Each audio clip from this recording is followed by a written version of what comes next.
और अब चुनावी खबरें देख लेते हैं विस्तार से। देखिए, यूपी में 20 फरवरी को तीसरे चरण की वोटिंग है, लेकिन उससे पहले माहौल बिगाड़ने की कोशिश हो रही है। बीती शाम करहल में केंद्रीय मंत्री एसपी सिंह बघेल के काफिले पर भीड़ ने हमला किया।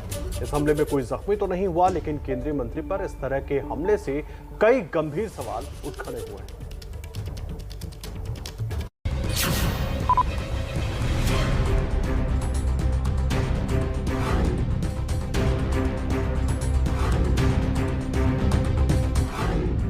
यूपी में केंद्रीय मंत्री पर कातिलाना हमला। करबन और अतीकुल्लापुर के बीच में अचानक खेतों में से लोग निकल करके आए और उनमें से वो अखिलेश अचानक हमला हुआ। करहल में एसपी सिंह बघेल के काफिले पर पथराव। लाठी डंडे सरिये और अवैध असला उनके हाथों में दिख रहे थे। गोली चलाकर भागे हमलावर। भागते हुए उन्होंने एक फायर किया जो संजय शर्मा की गाड़ी उस समय सामने थी। उनकी गाड़ी भी क्षतिग्रस्त हुई, वो बाल बाल बच गए। ये वही गाड़ी है जिस पर सवार होकर बीती शाम केंद्रीय कानून मंत्री एसपी सिंह बघेल प्रचार के बाद करहल लौट रहे थे। शाम 7:45 बजे के करीब जब बघेल का काफिला कबरई से अतीकुल्लापुर की तरफ बढ़ रहा था कि अचानक बड़ी संख्या में लोगों ने बघेल के काफिले पर लाठी, डंडों और पत्थर से हमला कर दिया। एक ईंट उस खिड़की के शीशे पर भी लगी जिसके बगल में बघेल बैठे थे। रास्ते में पेड़ भी डाल दिए थे, तब वो देखा, वहाँ से निकले तो बगल में से ही एक अड्डा आया, गाड़ी में लगा, बड़ा शीशा टूटा। शीशा टूटने के बाद ही साहब रुके, सिक्योरिटी उतरी। एसपी सिंह बघेल का दावा है कि हमलावर अखिलेश यादव के समर्थक थे, जिनके खिलाफ करहल में चुनाव लड़ रहे हैं। हमले के बाद एसपी सिंह बघेल ने खुद थाने पहुंचकर मुकदमा दर्ज कराया। अखिलेश भैया जिंदाबाद करते हुए वो एकदम अटैक के मुंह और लाठी डंडे सरिये और अवैध असला उनके हाथों में दिख रहे थे। लेकिन एक आदमी ने कहा कि मैं उमाकांत यादव, मैं बार बार गाँव बोलता हूँ, नगला बदा का रहने वाला हूँ और तू हमारे नेता के सामने चुनाव लड़ रहा है जिसने सांसद बनाया था। और फिर उसने कहा, बीटू आज बचने ना पाए मंत्री, और आज ही इसका चुनाव कराए दे रहे हैं, और हमला कर दिया। एसपी सिंह बघेल के काफिले में हमले के बाद बीजेपी समाजवादी पार्टी पर हमलावर है। यूपी बीजेपी के अध्यक्ष स्वतंत्र देव सिंह ने ट्वीट किया है। करहल विधानसभा से बीजेपी प्रत्याशी केंद्रीय मंत्री एसपी सिंह बघेल जी के काफिले पर हमला प्रदर्शन दर्शाता है कि वहां से समाजवादी पार्टी के प्रत्याशी अखिलेश यादव हार की कगार पर खड़े हैं। चुनाव में जीत जनता के आशीर्वाद के बल पर मिलती है, गुंडों के आतंक के बल पर नहीं। अपने मातहत मंत्री के समर्थन में कानून मंत्री भी मैदान में उतरे।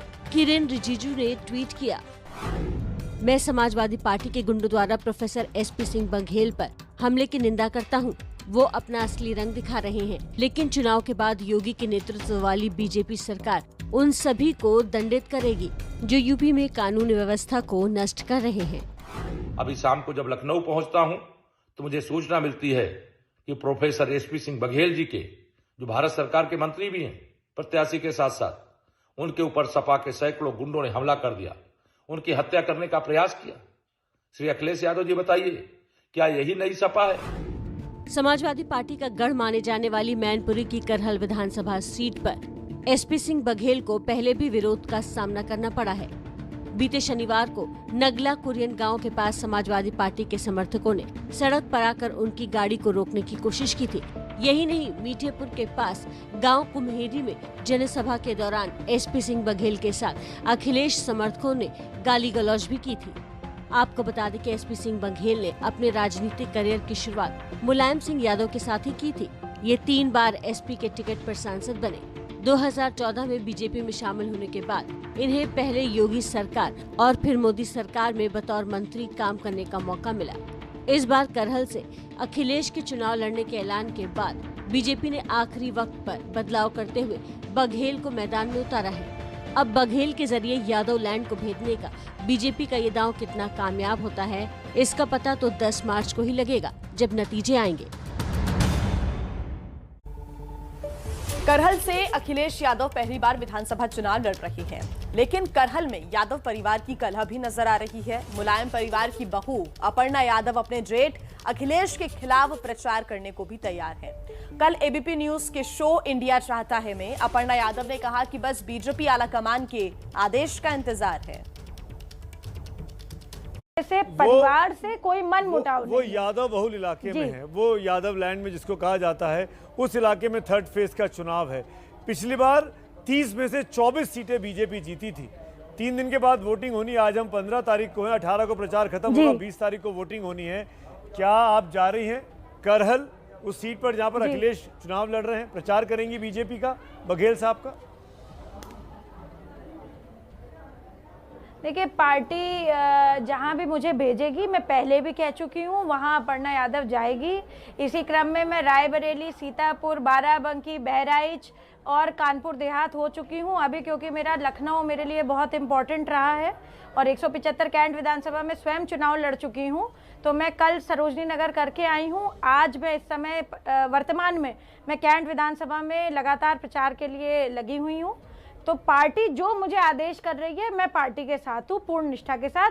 पार्टी अगर कहेगी तो वो मैं करूँगी। जी। तो आपको प्रचार करने में अपने परिजनों के खिलाफ गुरेज नहीं है, आप कर सकती हैं?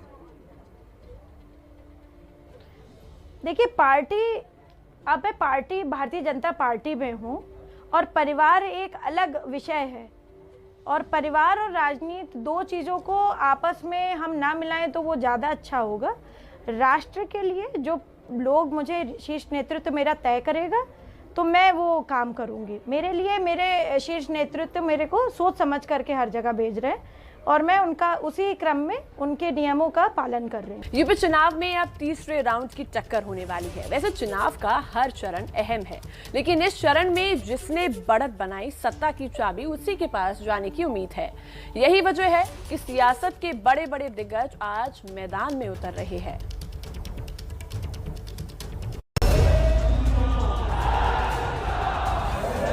यूपी चुनाव में तीसरे चरण का रण। 2012 में जब आए भी ये लोग, तो पहले ही अखिलेश जी ने कौन सा काम किया? पहला, भगवान श्री राम के मंदिर पर अयोध्या में जिन आतंकवादियों ने हमला किया था, उन आतंकवादियों के मुकदमे वापस लेने के लिए फाइल पे साइन किए, इन्होंने पहला काम यही किया। पश्चिमी यूपी, अवध और बुंदेलखंड में चुनाव।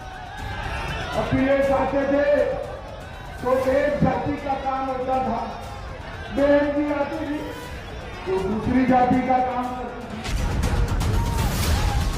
कौन जीतेगा? 16 जिलों की 59 सीटों पर बाजी।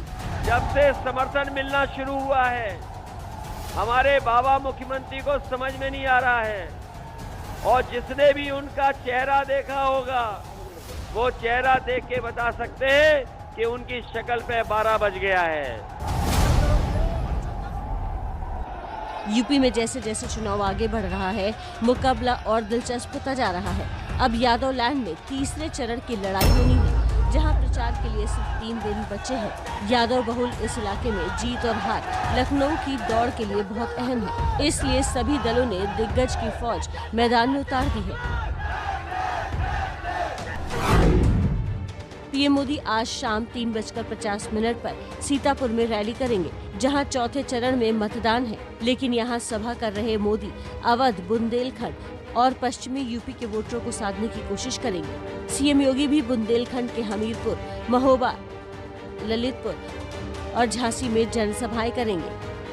कभी आपने मुलायम सिंह जी को देखा होगा, उनके साथ में शिवपाल यादव सदैव उनके साथ में खड़े रहते थे, लेकिन आज उस शिवपाल यादव जो प्रदेश का नेता था, उस बेचारी की क्या दुर्गति कर दी है, क्या दुर्गति कर दी है। उधर कांग्रेस महासचिव प्रियंका गांधी आज कानपुर में होंगी।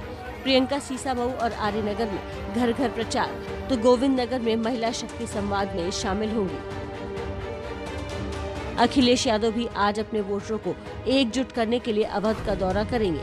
अखिलेश औरैया, कानपुर देहात, कन्नौज और फर्रुखाबाद में पार्टी कार्यकर्ताओं को जीत का मंत्र देंगे। समाजवादी सरकार में पैकेट दिया जाता था गरीबों को, जिसमें दाल थी, चावल था, आटा था, सरसों का तेल, घी। समाजवादी सरकार बनेगी तो उससे बेहतर अपने गरीबों को पौष्टिक राशन या खाने का इसी तरह का पैकेट गरीबों को दिलाने का काम समाजवादी सरकार का होगा। बीएसपी अध्यक्ष मायावती भी आज बड़ी रैली करने वाली है। वैसे ये जनसभा लखनऊ में रखी गई है, लेकिन इसके जरिए दूर तक अपने वोटरों को गोलबंद करने की तैयारी है। आप लोगों को अपना वोट कांग्रेस, बीजेपी, सपा, अन्य विरोधी पार्टियों को न देकर केवल अपनी एकमात्र हितैषी पार्टी बीएसपी को ही देना क्यों जरूरी है, इसे आप लोगों को समझना होगा। तीसरे चरण की 59 सीटों में से 30 यानी आधी सीटें ऐसी हैं जो यादव बहुल इलाके वाली हैं। 2017 के विधानसभा चुनाव में बीजेपी यादवों के इस गढ़ में सेंध लगाने में कामयाब रही थी और 59 में से 49 सीटों पर कब्जा किया था। समाजवादी पार्टी के हिस्से सिर्फ 8 सीटें आई थी, जबकि कांग्रेस और बीएसपी को एक-एक सीट से संतोष करना पड़ा था। लेकिन इस बार हालात अलग है, इसलिए हर कोई अपने अपने तेवर और तर्कों से वोटरों को लुभाने में जुटा है। लेकिन किसकी कोशिश कामयाब होती है, इसका पता 10 मार्च को ही चलेगा, जब नतीजे आएंगे। देखिए, आज संत रविदास की जयंती है और चुनाव के चलते आज का दिन नेताओं के लिए बेहद खास हो गया है। आज पंजाब के सीएम चरणजीत सिंह चन्नी वाराणसी पहुंचे। यहां उन्होंने संत रविदास मंदिर में दर्शन किया। संत रविदास की जन्मस्थली और सीर गोवर्धनपुर में है, जहां पर पंजाब के मुख्यमंत्री चरणजीत सिंह चन्नी पहुंचे और उन्होंने वहां पर दर्शन किया है। ये तस्वीरें हम आपको दिखा रहे हैं वाराणसी की। और उस वक्त एक बड़ी खबर बता दें आपको, बॉलीवुड के मशहूर singer, music director, composer Bappi Lahiri का निधन हो गया है। ये बड़ी खबर इस वक्त मुंबई से आ रही है। अस्पताल में भर्ती थे बप्पी लहरी, जहां पर उन्होंने अपने कुछ देर पहले अंतिम सांसें ली है। संगीतकार और गायक बप्पी लहरी का निधन हो गया है। बड़ी खबर ये मुंबई से, मुंबई के अस्पताल में निधन हुआ है बप्पी दा का। ये बड़ी जानकारी इस वक्त मिल रही है। मुंबई के जुहू में अस्पताल में भर्ती थे। 69 साल की उम्र में उनका निधन हुआ है। पिछले कुछ दिनों से बीमार थे, अस्पताल में भर्ती थे, जहां पर उनका इलाज लगातार जारी था और मुंबई में जुहू के अस्पताल में उनको भर्ती कराया गया था। क्रिटिक केयर अस्पताल में भर्ती थे बप्पी दा, जहां पर उनका निधन हुआ है। इस वक्त की बड़ी जानकारी मुंबई से मिल रही है। माफ कीजिएगा, रात 11 बजे बप्पी दा का निधन हुआ है, ये जानकारी मिल रही है। 69 साल की उम्र में उनका निधन हुआ है। इलाज जारी था मुंबई के क्रिटिक केयर अस्पताल में और वहीं पर तमाम परिवार के लोग भी मौजूद थे। दिग्गज संगीतकार बॉलीवुड के रहे हैं बप्पी दा। संगीत को एक नए आयाम तक उन्होंने पहुंचाया है और जिस तरह का योगदान बॉलीवुड में म्यूजिक को एक अलग लेवल पर ले जाने के लिए उन्होंने दिया, उसके लिए उनको हमेशा याद किया जाएगा। दुखद खबर पूरी फिल्म फ्रेटर्निटी के लिए, उनके चाहने वालों के लिए, उनके फैंस के लिए बड़ी जानकारी मिल रही है। 69 साल की उम्र में बप्पी लहरी का निधन हो गया है। रात 11 बजे उनका निधन हुआ मुंबई के क्रिटिक केयर अस्पताल में। इलाज लगातार उनका जारी था। हालांकि पहले भी कई तरह की अफवाहें उनको लेकर उड़ती रही, लेकिन उन्होंने खुद ही उसका खंडन किया था। और अब ये बड़ी जानकारी मुंबई के क्रिटिक केयर अस्पताल में, जहां पर उनका इलाज चल रहा था बप्पी लहरी का, रात 11 बजे उन्होंने अंतिम सांसें ली है। और खास करके बॉलीवुड म्यूजिक की अगर बात करें, उनका योगदान पूरे म्यूजिक इंडस्ट्री को एक अलग लेवल पर लेकर गया था, एक अलग पहचान दिलाई थी।